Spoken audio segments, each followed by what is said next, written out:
Ma'am, economy passengers are not allowed to sit here, especially dressed like that. The first-class flight attendant said it loud enough for half the cabin to hear. A few passengers looked up immediately. One man in a gray suit smirked and whispered to his wife. Another woman laughed under her breath while staring at the quiet blonde woman holding a worn canvas bag. Her name was Claire Bennett. Early 40s. Plain white sweater. Faded jeans. Cheap sneakers with rain stains from downtown Seattle. She stood beside seat 2A without arguing. The boarding line behind her slowed down. People started watching. The flight attendant crossed her arms. You people always try this when first class starts boarding early. Claire slowly pulled a boarding pass from her pocket. The attendant barely glanced at it before pushing it back toward her chest. Cute fake printout. Now move before security gets involved.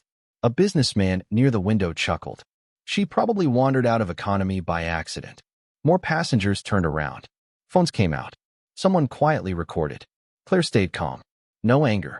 No raised voice. Just silence. The kind that made the tension worse. Outside the window, rain hit the runway lights in long silver streaks. Inside the cabin, the air suddenly felt tight. Another crew member walked over and looked Claire up and down.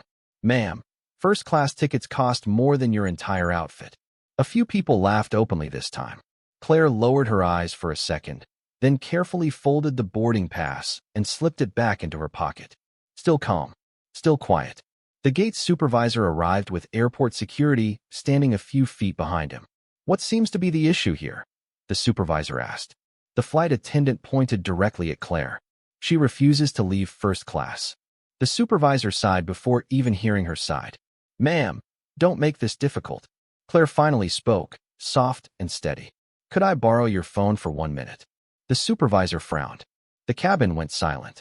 Claire slowly reached into her canvas bag and pulled out a black leather folder with a silver logo that made one pilot near the cockpit suddenly freeze in place.